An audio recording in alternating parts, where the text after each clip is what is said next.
Here comes the update in Canon Guy, and if you're still not playing Canon Guy in the year 2025, which is very strange, the download link will be in the description. The update is too massive, I also got too lazy to read, so I'll be clicking randomly. First, new weapons, even one of mine. Wow! If anything, here it is. My bun. The developer even issued a promo code, of course, only for 50 activations. Well then, and in this promo code, a harpoon was given, so all the quick and eager ones could get a harpoon, but it was small, so I quickly went to ask for a new promo code for my subscribers. So here is the promo code.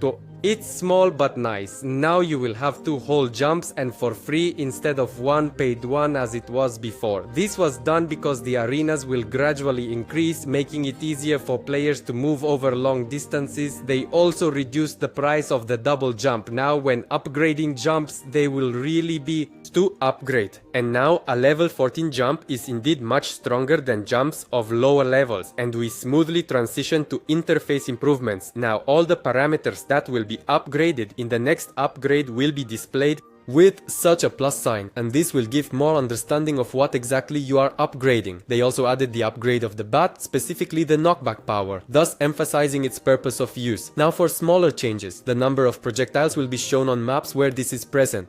The rarity of the poison was reduced from epic to common, the canister changed from rare to common. Similarly, the bomb became common, the sword also became common. Also, as you may have noticed, the average deck price is displayed. This can also help when creating decks. Now to the changes in the parameters. The metal pipe now costs 4 mana instead of 3 and receive plus 20 to damage. The sword now costs 2 instead of 3 and logically reduced the damage. The smoke screen now applies poison over a larger area, and this poison will also last for 3 turns. Additionally, this poison will not affect your own team, making it tactically advantageous. The gun slightly increased the explosion radius, and now the most important thing, the medkit has been improved. Hooray!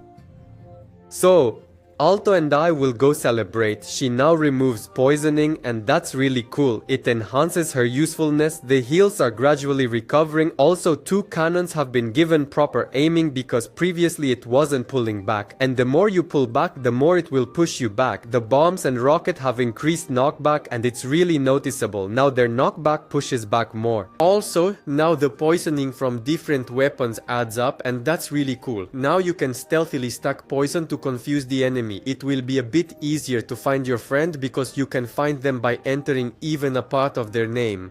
And finally, let's move on to the new weapon. Once again, an extremely cool weapon with new mechanics. I hope I can get it now, guys. So, jag tänkte nästa deserve Tuesday. So, the first weapon is a Harpoon. It costs 1 mana and has a damage of 13. The type of damage is displacement, but its strength is not in the damage. Here's how it works. He pulls the enemy character towards himself to deliver a satisfying slap. Sniff the bear, bro. He will reach everyone, even those standing behind a wall, really, but he won't pull everyone in. If he can't pull them in, he will just deal damage, and he will become the key to new, crazy, and even shameless tactics. Well, for example, for such.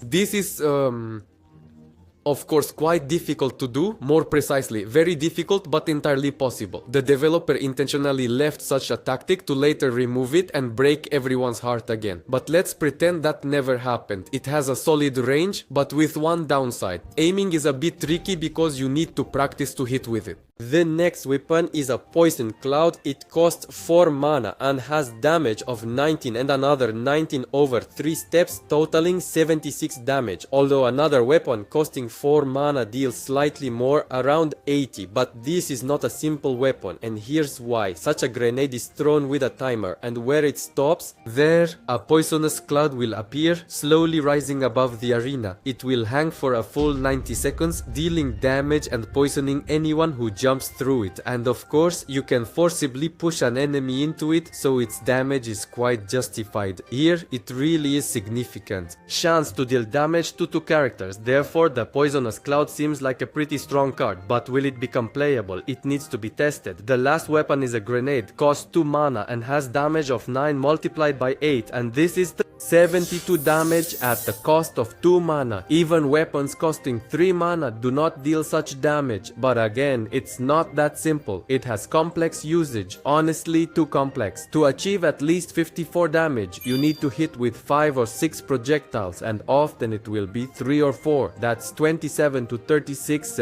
damage, which is very little. Even if you place 2 characters nearby, it will still result in 36 damage to each, although the potential is 72 for each character. My verdict is this: it needs to increase the explosion radius to hit with most of the projectiles so that the damage on average was 56. Then it will really be playable. Now let's put all this into a table. The harpoon, just like the teleport, will still be outside the table. The poisonous cloud confidently goes to the top, but the grenade, it is so unpredictable that I don't know where to place it. Right now it should be at the very bottom, but its potential is sky high. It can easily surpass all the top weapons, so for now it will stay in the middle row.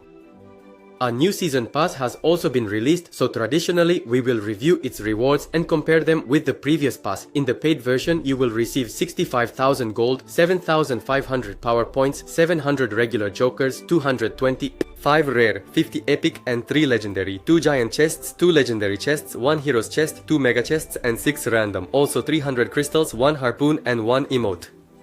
Aus og Piester. In the free version, you will receive 27,000 gold, 2,350 power points, 400 common jokers, 40 rare and 4 epic. Also 3 gold chests, 1 magic, 1 skull, 1 mega chest and 2 random. Also 70 crystals and 1 emote. Now let's move on to the comparison. Let's start with the paid version. The number of power points was increased and the quality of the chests was improved. They are simply at the highest level. No gold or skull. Straight to legendary, they slightly increased the number of crystals, although they can't compare with the very first pass. They also completely removed the win skips, which is of course strange. In the free rewards, they slightly increased the gold and power points, and the mega chest returned again, but overall the chests remained the same. They also slightly increased the crystals. My verdict is this: the very first pass still remains the best, and this pass is more or less at the same level as the previous pass, maybe just a little bit better. That's how the update turned out. It's noticeable that the game has been supplemented with small features. Thank you all for watching and see you in the game.